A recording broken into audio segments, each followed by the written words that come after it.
అస్సాంలో ఒక ఏనుగు 8 ఇయర్స్ ఓల్డ్ కేవలం 8 సంవత్సరాల వయసున్న ఏనుగు చనిపోయి పడుంది. ఎందుకు చనిపోయిందని చూస్తే పైన ఏ గాయాలు లేవు. ఒక ఫారెస్ట్ ఏరియా దగ్గర అస్సాంలో చనిపోయి పడుంది. అయితే ఎప్పుడైతే దాని మీద రీసెర్చ్ చేశారో అసలు ఎందుకు చనిపోయిందని ఇన్వెస్టిగేట్ చేశారో పొట్టలో మొత్తం ప్లాస్టిక్ ఉంది. ఇది చూస్తే కనుక అసలు మ్యాన్ ఎనిమల్ కాన్ఫ్లిక్ట్ ముఖ్యంగా ఏనుగులు మనం చూస్తే ఎందుకు ఇలా చనిపోతున్నాయి అనే దాని మీద చాలా చర్చ జరుగుతుంది భారతదేశంలో. మనం గమనిస్తే కనుక అసలు ఎలిఫెంట్స్ ఇన్ క్యాప్టివిటీ అనేది భారతదేశంలో చాలా ఎక్కువ. భారతదేశంలో రిలీజియస్ పర్పసెస్, టూరిజం పర్పసెస్ వీటిలో ఎలిఫెంట్స్ని క్యాప్టివ్గా ఉంచుతారు. ఎలిఫెంట్స్ని ఇలా క్యాప్టివ్గా ఉంచడం ఆల్మోస్ట్ కాన్సన్ట్రేషన్ క్యాంప్తో సమానం అని చెప్పి కేరళ హైకోర్టు కూడా చెప్పింది. యాక్చువల్లీ కేరళ, ఒరిస్సా, అస్సాం ఇలాంటి ప్రాంతాల్లో ఎలిఫెంట్స్ అలా తిరుగుతూ ఉంటే గుంపులు గుంపులుగా చాలాసార్లు గమనిస్తాం. మన ఆంధ్రప్రదేశ్ ప్రాంతంలో కూడా ఎలిఫెంట్స్ గుంపులుగా వెళ్ళటాన్ని, పంటను అటాక్ చేయడానికి కూడా మనం చూస్తాం. జనరల్గా మేల్ ఎలిఫెంట్స్ ఎక్కువ క్రూయల్గా ఎక్కువ గొడవ చేస్తుంటాయి, ఫీమేల్ ఎలిఫెంట్స్ గుంపుగా వెళ్తుంటాయంట.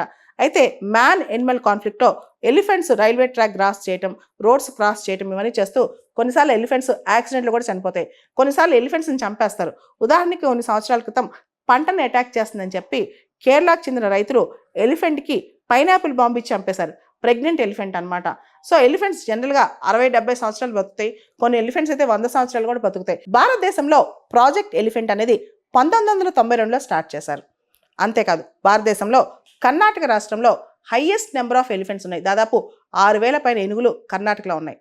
కేరళలో 2018 నుంచి చూస్తే కనుక 33% క్యాప్టివ్లోని ఎలిఫెంట్స్ చనిపోయాయి.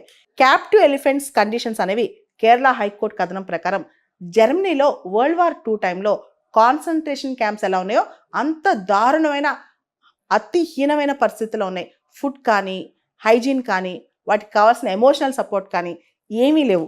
ఎలిఫెంట్స్ అనేవి ఎమోషనల్ బీయింగ్స్ అనమాట, sentient beings. World war II టైంలో ట్రెబ్లింకా అని చెప్పి కాన్సన్ట్రేషన్ క్యాంప్లో పరిస్థితులు మనుషులకి ఎంత దారుణంగా ఉన్నాయో క్యాప్టివ్ ఎలిఫెంట్స్ పరిస్థితులు కూడా అంతే దారుణంగా ఉన్నాయని చెప్పి కేరళ హైకోర్టు 2024లో నిజంగా స్ట్రాంగ్ వార్నింగ్ ఇచ్చిన స్టేట్కి ఎలిఫెంట్స్ని బాగా చూడాలని. రిలీజియస్ ఫెస్టివల్స్ ఆ టైంలో కూడా ఎలిఫెంట్స్ని గంటలు గంటలు ఎండలో ఉంచి వాటికి విపరీతమైన డెకరేషన్ చేసి వాటిని చూసి ఆనందపడతారు కానీ వాటి యొక్క స్థితిగతులు, వాటి యొక్క ఎమోషన్స్ పట్టించుకోరని చెప్పి కూడా చాలామంది నిపుణులు చెప్తున్నారనమాట. ఎలిఫెంట్స్ కూడా ఎమోషన్స్ ఉంటాయి, ఎలిఫెంట్స్ కూడా ఆలోచించే ఫీలింగ్ పార్ట్ ఉంటుందంట. అంతేకాదు ఏపీ డిప్యూటీ సీఎం కర్ణాటక నుంచి 6 కుంకి ఎలిఫెంట్స్ తీసుకొచ్చారనమాట. కుంకి ఎలిఫెంట్స్ అంటే స్పెషల్లీ ట్రైన్డ్ ఎలిఫెంట్స్.